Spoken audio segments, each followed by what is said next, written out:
पिछले 24 आवर्स में यहाँ पकड़ धकड़ का माहौल फिर से स्टार्ट कर दिया with a lot of intensity. हमने देखा कठुआ में हाउ अ 25-year-old मैन जिनका नाम मक्खन दिन है, उनको पहले जो SHO हैं कठुआ के, उनने उठाया, ब्रूटली डिह्यूमनाइज करके टॉर्चर किया। After that when he was release from custody, ये जो मक्खन दिन है जो बस 25 साल के लड़के थे, उनने मॉस्क के सामने एक वीडियो बनाया जिसमें उनने कुरान हाथ में पकड़ के कहा कि मिलिटेंट तो छोड़ो, I can not even think of being a militant, मेरा किसी भी मिलिटेंट के साथ नाता तक नहीं है। उसके बाद हमने देखा बारामूला में एक ट्रक ड्राइवर 36-year-old मैन जिनका नाम वसीम मीर है, जो एक डेली वेजर थे। मैं उनकी फैमिलीज और रिलेटिव्स के अभी ट्विटर पे मैंने एक वीडियो देखा जिसमें कहा कि हम अपने गाँव में इनका एग्जाम्पल देते थे, इतने शरीफ थे। हमने देखा कैसे आर्मी ने उनको एक वाइल्ड गूस चेज पे, पहले तो मेरी समझ में नहीं आता, आप कहते हैं कि कोई सिविलियन को आपने वाइल्ड गूस चेज में 24 किलोमीटर्स चेज किया, and then when you are targeting the tyres, आप उनके ट्रक ड्राइवर के टायर्स को डिफ्लेट करना चाहते हैं, वो गोली उनको कैसे लग गई? And how was he killed, how was he fatally killed? And I also want to ask the army कि आपने अगर उनका ट्रक सीज किया तो आपको उनके ट्रक में से क्या मिला? और जो कठुआ में भी किलिंग हुई है, आप कह रहे हैं उनने सुसाइड कमिट किया है, बट ये हम सब जानते हैं कि जो विक्टिम भी थे उनने भी एक वीडियो बनाया जिसमें वो रोते रोते कहते हैं कि मुझे कैसे इनने डिह्यूमनाइज किया, मेरा कैसे टॉर्चर किया।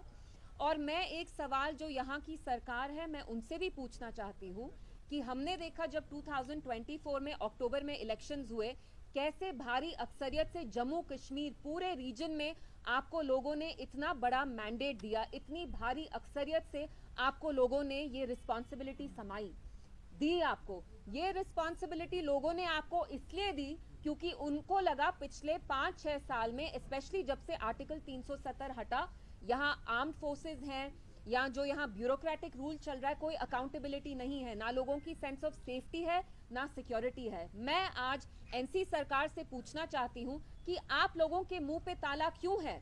अगर आप हमारे लोगों को sense of safety and security नहीं दे सकते तो आप कुर्सी पे क्यों आए हैं? क्योंकि जब LG साहब की यहाँ एडमिनिस्ट्रेशन थी तब भी सेम माहौल था, पकड़ धकड़ का माहौल था। यहाँ जो इतनी सारी एजेंसीज हैं, वो SIA हो, नई एजेंसीज हो, पुरानी इंटेलिजेंस एजेंसीज हो, वो किसी को भी OGW करार कह के, हाइब्रिड मिलिटेंट कह के उठाते थे, टॉर्चर करते थे। हमने देखा राजौरी पुंछ में दिसंबर 23 में आर्मी ने कैसे कोल्ड ब्लडेड तरीके से कितने सिविलियंस को वहां मारा, जो वहां इंक्वायरी भी हुई। Caravan has just done a story on it. So I want to ask the government कि पहले और अब में क्या फर्क है? 50 MLA होने के बावजूद भी आप यहाँ के लोगों को इज्जत नहीं दे रहे, उनको सेंस ऑफ सिक्योरिटी नहीं दे रहे, उनकी डिग्निटी नहीं दे रहे, तो आपको लोगों ने यहाँ क्यों चुना? आपको यहाँ लोगों ने इसलिए चुना ताकि आप यहाँ एक सेंस ऑफ अकाउंटेबिलिटी दे, एक रिलीफ दे। जैसे पहले यहाँ 5-6 साल में ह्यूमन राइट्स वायलेशंस होते आ रहे हैं, वो कहीं ना कहीं रुक जाते, अकाउंटेबिलिटी आती। लेकिन हमने देखा पिछले 2 दिन में कैसे दिन दहाड़े 2 लड़कों को मारा गया है, कोल्ड ब्लडेड मर्डर है, वो कठुआ हो या वो यहाँ बारामूला में हो, वसीम मीर जिनको शूट किया आर्मी ने। और मेरा आर्मी से सवाल है, जो हमारी यहाँ पुलिस है उनसे सवाल है, क्या आप OGW, militant, hybrid militant terminology, ambiguous terms use करके हम सबको मिलिटेंट करार ठहराएंगे? क्या यहाँ पे सारे बैठे हुए लोग हम क्या मिलिटेंट हैं? How is it fair? हमने देखा है आर्मी में, पुलिस में कुछ officers are the black sheep, वो कैसे ह्यूमन राइट्स वायलेशंस करते हैं, लेकिन फिर भी I say you can not paint everybody with the same brush. So my question to the police, my question to the armed forces is that how can you dub every Kashmiri as a militant? How can you paint all of us with the same brush? Are we all militants here? For how long will you keep exploiting this unbridled impunity that you have, whether it's through ASPA, whether it's through other laws that give you a wide scope of these powers, कि आप किसी भी लड़के को जाके गांव में से उठाते हैं, कहते हैं फलाना है, हाइब्रिड मिलिटेंट है, OGW है। कब तक आप ये टर्मिनोलॉजी यूज करते करते हमारे नौजवानों का खून बहाएंगे?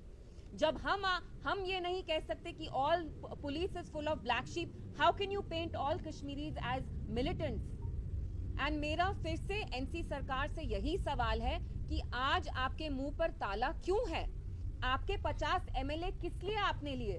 ताकि आप आज मुंह बंद करके बैठें जब हमारे नौजवानों का खून बह रहा है, जब 25 साल के लड़के को पुलिस टॉर्चर करती है and then he is found dead. यहाँ बारामूला में वसीम मीर हैं जिनको आर्मी ने मारा, and I want to ask them, what did you find from the truck? Has any evidence been found? I'm pretty sure they won't find anything. तो मेरा मकसद यहाँ आने का यही था, मैं आपसे बात करना चाहती थी। हमारे जो जम्मू कश्मीर की पूरी आवाम है, वो नौजवान हो, बुजुर्ग हो, there is a gripping sense of fear, insecurity, there is no sense of safety, there is no sense of dignity। और जो 3 महीने पहले एलजी सरकार में चल रहा था, एडमिनिस्ट्रेशन में सरकार, एनसी सरकार बनने के बाद भी आप देखिए, the chief minister being the head of the state has not issued a single statement condemning either of these killings. So I want to ask them, आपकी तो हिस्ट्री रही है एनसी की, जब से आप 40s में 1947 में NC has normalized every act of betrayal that has been heaped upon the people of Jammu and Kashmir. They have normalized everything. So today I want to ask you, why are you normalizing this? कुर्सी के लिए आप यहाँ के लोगों को कितना जलील करेंगे? पहले तो हमारा अपना प्राइम मिनिस्टर था, झंडा था, कानून थे, आईन था, आज देने को कुछ नहीं है।